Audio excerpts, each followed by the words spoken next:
Hello fellow gamers, Peter here from the Esoteric Order of Gamers. I've got 3 games to show you today, not 1, not 2, but 3. And they're all from Games Workshop. These are the kind of Barnes & Noble exclusive games. Now, apparently you can get these in Australia this time. I'm not sure you could have got them in Australia before. Not 100% sure about that. But these are kind of introductory games to the world of Games Workshop, available to everybody quite easily to introduce you into the universes. They're sort of simple, straightforward games, but you know, they're kind of fun too. And I tell you, if I'd seen these in a bookstore when I was 12, 14 years old, my head would have exploded. Because this is the kind of thing I used to search for all the time back in those days. Games like this, to see this in a readily accessible store would have been amazing. Now, of course, I got all 3 of these free from Games Workshop to show to you. Now, you may consider that spruiking or hawking for Games Workshop. I don't, because I've been playing Games Workshop games since about 1978. So I know a little thing about Games Workshop or two, and I want to share with you my enthusiasm about these. These, of course, are not going to be games that I'm going to be playing all the time, but they're fun little filler games when you've got a little bit more time left at the end of the day and you want to get another game in. And also, you know, they're just cool. So we're going to have a look at Warhammer Quest Lost Relics, which is kind of based on the recent Warhammer Quest games that Games Workshop has been bringing out, like Silver Tower and Blackstone Fortress. We've got Clash of Champions, Combat Arena Clash of Champions, Warhammer 40,000 themed. This uses the same system for, well, not only Combat Arena, which came out earlier, but before that there was Gore Chosen, which was a game of Khorne champions fighting in an arena. This is a bit more general Warhammer 40,000 theme, but pretty much the same system. And then finally, the latest edition of Blitz Bowl. This has gone through a couple of seasons, and now we've got the Ultimate Edition. They've taken a few things away, they've added a few things, and this is a really nice addition. And this game in particular is a fantastic version of Blood Bowl if you don't want to play the more complex and longer Blood Bowl. So let's have a look at these. I'm going to set them up, I'm going to show you the miniatures, I'm going to give you an idea of how they play. Let's have some fun with these small Games Workshop games. Now, I should say that all of these boxes have lovely inserts, absolutely beautiful. They've even got special inserts to put the miniatures in once they're built. They've got handy things like stuff like this so you can get your hand underneath the cards. They're just beautifully designed little inserts, so great quality all around with these. They're really lovely, lovely quality. Okay, let's get started with Combat Arena. And here's the arena. This is a double-sided board. There's different artwork on the other side. You have 4 different characters, and they each have a reference sheet like this. Here's your health track down the side. You've got a unique action, and you've got your ranged, melee, and defense actions here. And they can either be healthy level or wounded level. You've got little counters to cover up the wounded level ones, and when you get to a certain injured point, you take these off, and your abilities don't get quite as good. Of course, you've got a health marker which goes down the side of your little board, like so. You also have 5 action cards to start with. Each one of these action cards is divided into 3 sections, so you can pick one of these sections when you play a card. And you've also got some initiative cards which have your icon on them. So at the start of each turn, you hand in a certain number of these cards, depending on your level on the energy track, which is the one at the top of the board there. And that gets shuffled into a deck, and then you draw them one by one to see who goes and in what order. Now, for a very simple game, there's actually quite a lot of variety and a lot going on in this combat situation. As I said, you've got your action cards here, and there's a lot of variety here. Movement here, striking or defense. If someone attacks you, you can play a deflect, a parry, a dodge, or an energy shield special action to defend against that attack. When you do an attack, you play the card, obviously, that allows you to attack, and then you check your sheet here. So here, if it's the melee, if I'm trying melee and I'm within this kill zone here, if I'm within the dark blue one, I hit on a 3+, and they're the wounds that I do. If I'm in the lighter area, I hit on a 4+ and I do 4 wounds, and this gets worse if I'm wounded. Talking about wounds, they go down the track here. When you get to the bottom of the track, you place one of these counters on the top of the track, and then your wound counter goes up to there and goes down. And then this keeps going down, and you get less and less as you go up and down the track as this goes down. And therefore, your inevitable defeat gets closer and closer. You've also got this energy track. So this is a counter for each one of the characters. And if you play certain things, you can increase your energy or decrease your energy. If you attack someone and score no hits, you move your energy up by 1. And this shows you how many initiative cards you get to play into the initiative deck. So as you get more energy, you can do more things in your turn. Every time you get down to the bottom of your wound track, you have to get one of these critical injury cards. So this also affects what you can do. Another bit more variety there. And then, of course, every character has their own special ability, which gives them a bit of individual character. And, of course, these abilities are different as well. So really, a lot going on in a little combat game. These are our characters. Teknoth the Dread. There he is, a lovely Necron figure. We've got Lieutenant Castus, who is a very nice Space Marine figure. I think this guy was in the last Warhammer 40,000 set. There's Rafolgus Gru, this Plague Champion of Nurgle. Beautiful figures. Very easy to build, they're to snap together. And finally, we've got a Blood Angels Space Marine brother, Raffaello. The Terminator, in fact. And of course, we've got a nice little rule book, which has got a bit of information at the back, your assembly guide for your miniatures, and the rules. Here are combatants already painted up, so you can get an idea of how to paint them. And there are the rules. Of course, I've done a rules summary and reference for this already, so all those rules are on this single sheet. So if you download this from my website, print it out, laminate it, and you can throw this in the box, and all the rules are there. So next time you pick up the game, just read this instead of this. You'll also find a website for this game, and I will link to all the websites for each of these games in the show notes below, because they've got downloadable PDFs of the rules. Very happy to see Games Workshop making their rules available for download. Now, as I said, this shares the system with Gore Chosen, which was a game that I have and is a lot of fun, and I still get out occasionally. It's a fun little combat game. It's easy to play, but there's enough variety to make it interesting in the special abilities, in the critical injuries, and of course in the action deck, which gives you a whole lot of options for what you can do. But of course, it restricts your options too. So you have to use a little bit of strategy and try and do your attacks and your defenses and things at the correct time. Oh, and by the way, while I was making this video, I thought I was missing one of these, but actually this character only has 2 of them, whereas the others have 3. So I spent 15 minutes crawling around on the floor trying to find this lost counter, even though it doesn't exist. Next up, we've got Warhammer Quest Lost Relics. Now, this is a cooperative game. You always have all 4 adventurers on the board. One of the adventurers also has a companion, which is this little bird, eagle thing, whatever.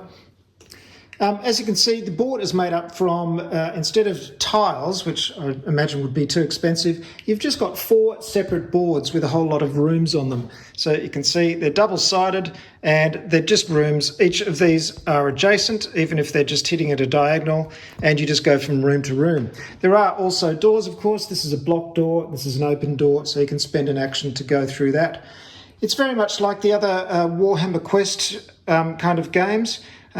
You roll a certain number of dice, 3 dice, roll those and put them into the spaces on your little character card like so, and then you can spend those dice to do different actions. Now, you can spend any dice whatsoever to do any of the basic actions, but if you spend one which is higher than the inspired number, if it has like a 5+ and you spend a 5+ dice, then you get the inspired version of that action, which is a better version. For example, our hero here could use his hammer to do 2 damage, but if he had a 5+ to spend, he would in fact do 3 damage. Hold on, time out here. There's no combat roll? Yeah, there's no combat roll. This is a Warhammer game. I mean, I'm always complaining about the fact that there are too many dice rolls in Warhammer games, and this one hasn't got enough. I mean, you just have already rolled your dice, and then when you attack, you assign the dice and do the damage. And enemies do the same. Assign a dice, do damage. No chance to hit, no armor save, no nothing. It's really weird. I don't know why they chose to do this. I mean, the whole idea of a combat game is that you roll a dice to see if you hit. That's the whole drama of the game. They've kind of taken it out in this one, and I'm really not sure why, because there are attack rolls in the other Warhammer Quest games. It's something that kind of changes the whole feel of the game, and not in a good way. Now, each time a hero makes an action, there is a monster reaction, so they get to react straight after you've done something. However, there is something called an action chain. If you spend a 1 result to do an action, another player can spend a 2 result to do another action straight after it without a reaction step in between. Similarly, someone else can just spend a 3 to do an action after that without a reaction step. So you can in fact do all your characters, if you have the right dice, and do a whole chain of actions in a very cinematic and exciting way. And then there's 1 reaction step at the end of all of them. Once you take a number of damage tokens equal to your resilience, you have to turn over your card to your wounded side, where the stats are slightly different. And if you take damage again equal to your resilience, you're out of action. Now, the great thing about this game is that the book has 12 different adventures in it, and you can play them in succession for a little campaign, or you can just jump into any one of them if you want to. And each of them has special rules to add a lot of variety to the adventures. Minions and leaders have their own cards, and whenever they take a reaction step, they go through these particular actions left to right. So you can look up the definitions of these. These are just a melee attack and a move and then a special ability. If you can't do one of the actions, you just skip along to the next one. So very simple AI system. We've got some very nice Stormcast Eternal figures here for this adventure. This is Regis Fullbringer, Calthea Zandir, Doraz Giantfell, and Luxa Stormrider. And her companion is Taros. Now, of course, making all the bad guys miniatures would be making this pretty cost prohibitive, so you just have counters for the minions and leaders, the hostiles that you're fighting in the dungeon. Heroes at certain points can also get a destiny token, which they can spend to turn the face of any die to any result. There's also a nice deck of treasure cards, which you can get during the game, and equip yourself with weapons and artifacts and potions and stuff like that. One thing I'm not too crazy about in this game are these boards. They're a bit of a dog's breakfast of artwork. There's no kind of link between the different chambers, and they're just divided by white lines, and it kind of doesn't really immerse you in the feeling of being in a dungeon, which is a bit of a shame. I think they could have made these work together a bit nicer instead of just grabbing old artwork and throwing it together like that. Now, of course, I've made a rule summary in reference for this. You can download the rules from the Games Workshop website for Warhammer Quest Lost Relics, and you can also go along to my website. All the links will be in the show notes below, and download this single sheet, which gives you all the rules on one sheet. There's a lot of variety in the 12 adventures. It's a very simple dungeon crawling type of game.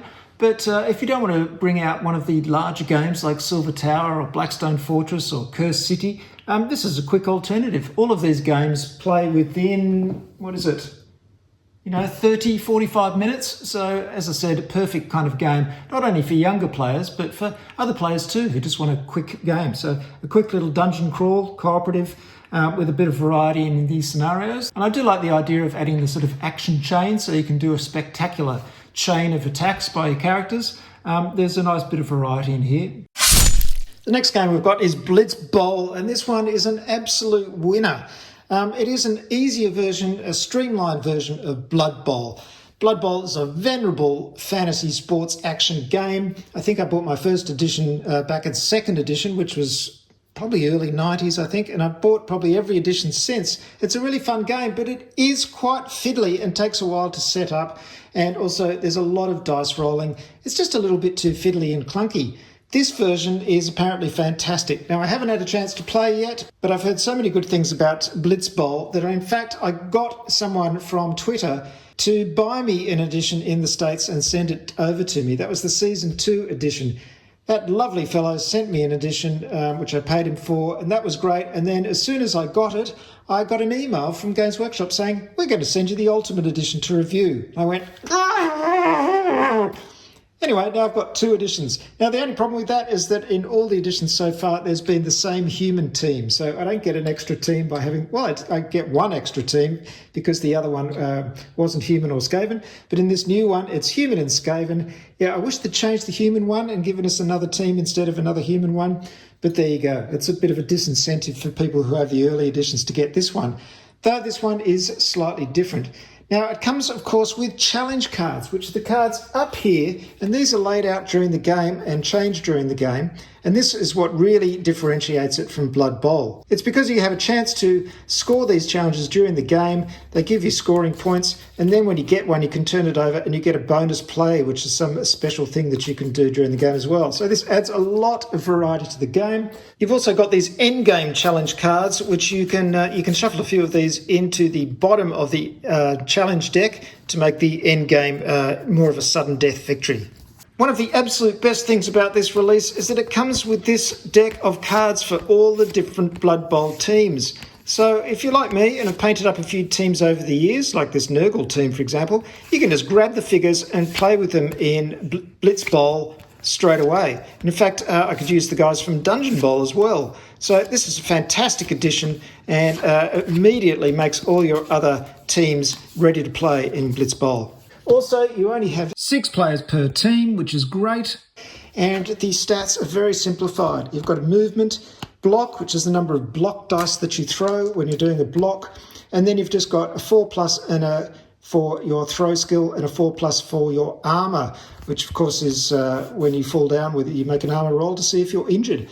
You've also got your special abilities all there. The only problem with this card is that it shows you what all the figures are on this side. So you can see, oh yeah, that's a Blitzer, but then on the other side, it just says Blitzer. So if they'd put a tiny picture of the model on this side, you wouldn't have had to flip it. Anyway, just a little graphic design thing. Otherwise, fantastic system here. We've got our throw ruler here, nice and simple.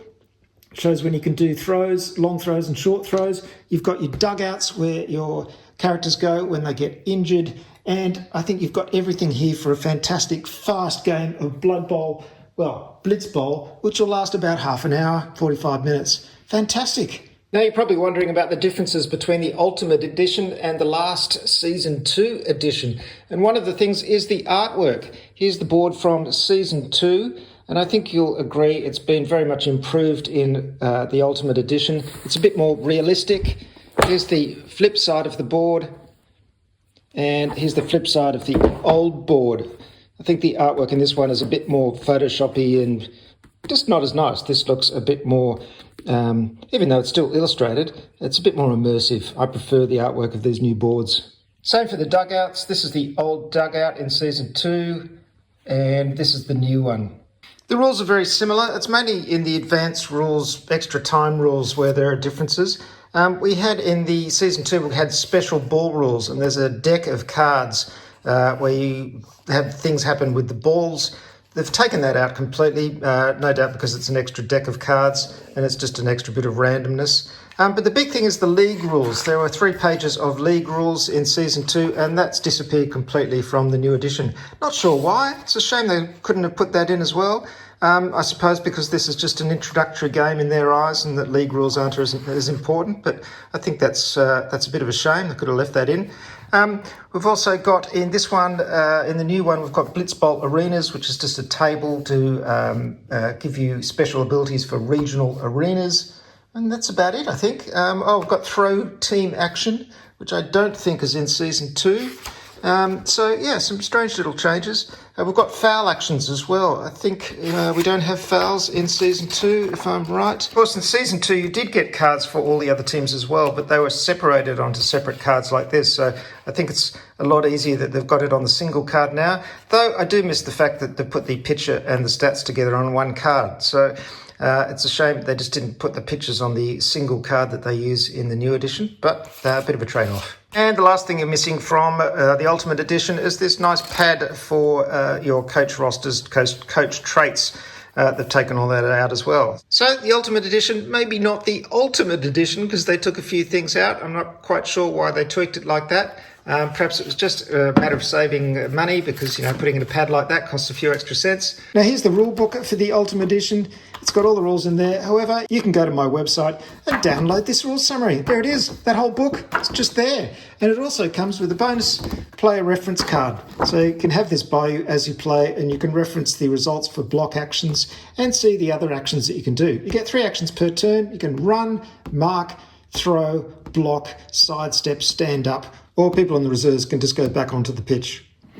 So that's Blitz Bowl, and I think out of the 3, this is the winner for me. If you're only going to get one of these games, grab this one. It's certainly got the most replayability. It's a fully fledged game. In fact, many people have said that it's better than the original Blood Bowl because Blood Bowl can be a bit fiddly and a lot of dice rolling and checking stats and all the rest of it. This is faster, more furious. You've got less team members. You've got the challenge cards. And also you've got that great thing where you can use any of your old teams with the cards that come in this set. So it's certainly the ultimate edition of this game. I think it's an absolute winner. So there we have it, these 3 great little games from Games Workshop. And I certainly, when I was young, would have grabbed these with great gusto. I think that Combat Arena and Lost Relics, much lighter. I don't know if I'll be playing those as much, but I certainly will be playing them at the end of a session when you want another half-hour game, just something quick and easy. Of course, I've got all the other Warhammer Quest games, so I'll only be playing that one when I want a very short dungeoneering experience in the Warhammer Quest vein. But Blitz Bowl I'll certainly be playing a lot of, I think, and I'll probably play a hell of a lot more than I do Blood Bowl now. These are really great, and I think that they're especially handy if you're, an uncle or parent or aunt or whatever, and your little sprog that wants to get, say, Warhammer 40,000 for his or her birthday, and then you can run out and buy, Combat Arena and say, look, it's Warhammer 40,000, isn't it? Combat Arena. And so you've just saved yourself about $300 because you just bought them this instead. And of course, they'll probably hate you, but then they'll start playing it and they'll go, oh yeah, this is fun. This is all right. It's not as good as having the huge $400 starting set, but it's all right. And you go, job well done. So I hope you've enjoyed that quick review of these 3 new games, and re-released games. If you've enjoyed this, don't forget to go to the Esoteric Order of Gamers website, orderofgamers.com, where you can download the rule summaries and references that I've made for these games. They took quite a bit of time to do, so if you do appreciate them, consider leaving a little donation. You can find a way to donate on the website itself, or if you're really keen and want to help the Esoteric Order of Gamers out, go to my Patreon channel at patreon.com/esoteric order, where you can sign up and be a regular supporter and join the exclusive Discord community if you go in at $5 a month or more. It's really appreciated. And while you're at the website, you'll find more than 400 other rule summary and reference sheets to download. Don't forget to subscribe to this YouTube channel if you haven't already. Hit all notifications. I'm on all the social media. Thanks very much for watching. I will see you next time. Bye for now.